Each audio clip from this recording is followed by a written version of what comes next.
Ah, j'ai gagné! De toute façon, Yu-Gi-Oh, c'est de la merde. En plus, c'est qu'un jeu de cartes pour gamins. Non mais autant jouer au Uno.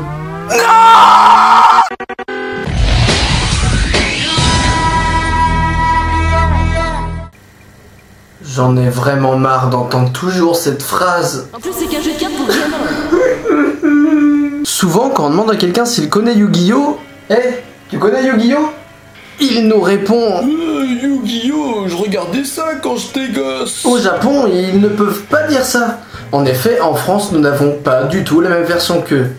L'animé de Yu-Gi-Oh! En France, comme en Amérique, est l'un des médias qui a été le plus censuré au monde. On dénombre au jour d'aujourd'hui 7 séries de Yu-Gi-Oh! Premièrement, Yu-Gi-Oh! La première série qui n'a pas eu de réel succès. Bon, elle se fera remplacer par la deuxième série Yu-Gi-Oh! Qui porte le même nom, c'est la série que l'on connaît tous. S'ensuit alors Yu-Gi-Oh! R, Yu-Gi-Oh! Capsule Monster, Yu-Gi-Oh! GX, Yu-Gi-Oh! 5D et Yu-Gi-Oh! Zexal. Dans cette vidéo, on va plutôt parler des premières séries de Yu-Gi-Oh! Les autres, c'est de la merde! Non, c'est juste... C'est de la grosse Non, merde! c'est que j'accroche pas. Parce que c'est de la merde! Tout prend son sens. 4Kids a censuré beaucoup de choses dans Yu-Gi-Oh! Enfin, faut dire qu'il y a à peu près 3 censures par épisode. Et encore, dans certains épisodes, on aimerait que ce soit juste 3. Ça va du torse de Yugi sur lequel on a mis un t-shirt à la mort de personnages, en passant par l'absence du décolleté de maille, par la suppression de scènes violentes, d'écriture japonaise, de vocabulaire vulgaire ou amoureux, de port d'armes, ainsi que l'absence de la moindre petite goutte de sang.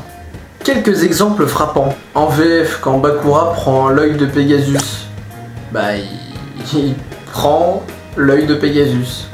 Inutile de dire que dans la VO, Pegasus pisse le sang, hurle à mourir, etc. D'ailleurs, dans le manga original, à partir de cet instant-là, Pegasus est laissé pour mort. Pourquoi, me demanderiez-vous? À mon avis, il ne s'agit pas d'une quelconque forme de censure. Je pense que les réalisateurs l'ont laissé car son rôle était bien primordial dans la saison 4, saison qui justement n'existe pas dans le manga original. Malheureusement, la survie de Pegasus provoquera un terrible chamboulement pour tous les fans de Yu-Gi-Oh! Yu-Gi-Oh! R. Un manga où le fils de Pegasus veut venger la mort de son père ne pourra jamais voir le jour. Et oui, parce que sinon ce serait incohérent avec le reste de l'histoire, vu que Pegasus n'est en fait pas mort, si vous m'avez suivi. Mais enfin bon, ça ne les empêchera pas de créer une autre série avec évidemment plein d'incohérences. Yu-Gi-Oh! Capsule Monster. Excuse-moi. Voilà, t'es mieux là comme ça, avec ton puzzle, voilà. Yu-Gi-Oh! Capsule Monster est censé se dérouler avant le voyage en Égypte, donc avant le milieu de la saison 5 à peu près. Dans cette série, Yugi et ses amis rencontrent Shadi. Coucou. Pourtant, dans la saison 5, Shadi se présente à eux, car à part Yugi, personne ne le connaît. C'est totalement incohérent. De toute façon, Yu-Gi-Oh, c'est de la merde. On pourrait penser que Capsule Monster se passe en fait après le voyage en Égypte, mais à la fin de la saison 5, le pharaon rejoint l'au-delà. Et vu que dans Capsule Monster, il y a le pharaon, c'est pas possible. Pourtant, cette série est vachement bien, mais elle a rien à foutre là. Bon, tu leur dis maintenant. Justement, je me posais la question. Est-ce que je devrais encore faire durer le suspense? Parce que peut-être qu'ils sont pas encore prêts. Mais si, ils ont l'habitude avec toi. Ouais. Allez, dis-le. Bon, il va falloir en passer là. Wouhou. Ça risque d'être très dur pour vous. Voici la plus grande vérité de la franchise Yu-Gi-Oh! Non, je sais vraiment pas si je dois vous le dire. Même moi, ça m'avait fait un choc, alors...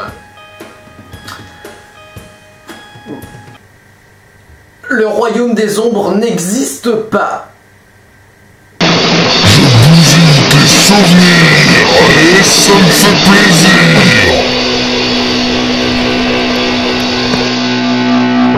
La diégèse du manga, c'est ça. Il existe 2 mondes.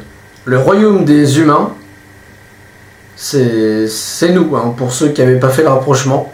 et le royaume des monstres, où vivent les dragons, les elfes, les golems, les magiciens, les zombies, les griffons, les géants, les fantômes, les sirènes, les ogres, les génies, les kraken, les cyborgs, les anges, les fées, etc.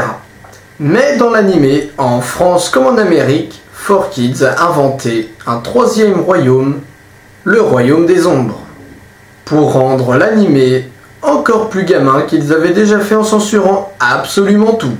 Donc en VF, Bakura n'a pas tué Bonze et ses amis, non pas du tout, il les a mis au royaume des ombres. Marek n'a pas du tout foutu de Joey dans le coma, non, il l'a lui aussi mis dans le royaume des ombres. Les serviteurs du pharaon ne sont pas morts, non. Ah bah non, ils sont eux aussi au royaume des ombres. Hein. Regardez bien aussi les petites couleurs autour des corps que 4Kids a bien rajouté pour dire qu'ils s'en vont dans un au-delà, qu'on les reverra peut-être un jour, que la magie est avec eux, alors qu'ils sont morts. À la fin de la première partie de la saison 3, Noah se sacrifie pour sauver tout le monde. Il meurt!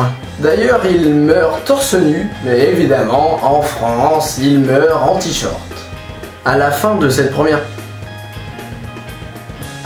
épisode, Makuba met une fleur dans l'eau en mémoire de Noah, en lui faisant un petit hommage. Évidemment, scène censurée.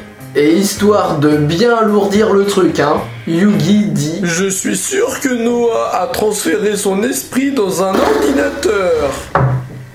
C'est de la merde !» À la fin de la saison 4, on voit un flashback de Raphaël où on montre comment il a accepté la mort de ses parents. Dartz lui dit de creuser la tombe de sa mère et de son père, et une fois qu'il a les crânes de ses parents dans les mains, il hurle en pleurant.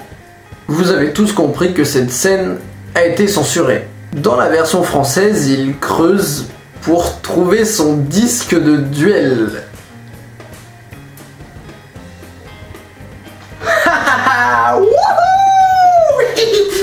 Non mais autant jouer au Uno. Incohérence! Au départ de la série, on joue sur des sortes de plateformes qui génèrent des hologrammes. Ensuite, au fil de la saison, Kaiba invente, on va dire, le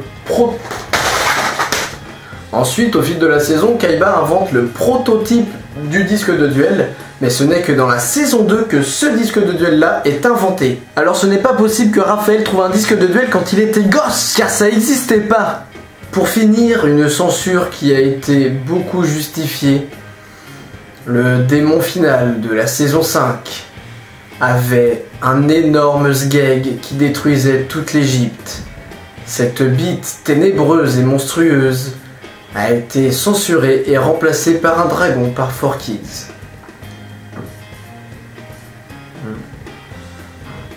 Sgeg l'obscur. Ouais, je pense comme vous. Ils auraient vraiment dû la laisser, cette grosse tub. Et évidemment, je déconne. Évidemment, c'est la fin de cette vidéo. Si elle vous a plu, n'hésitez pas à mettre un petit pouce vert ou à commenter ou à la partager. Si Yu-Gi-Oh est un sujet qui vous intéresse, ne vous inquiétez pas, il y aura sûrement d'autres vidéos sur cette franchise, ainsi que plein d'autres. Alors vous pouvez vous abonner à ma chaîne. Je tiens à remercier Yami Panda qui a été un acteur exceptionnel. Et je tiens aussi à remercier Antoine Fadavi, un super batteur qui fait des super covers. Je mettrai sa chaîne YouTube dans la description, car c'est lui qui m'a vendu ce super disque de duel. Et j'en rêvais quand même depuis mes 5-6 ans. Et le Père Noël m'en avait jamais apporté. Donc voilà, merci à toi Antoine.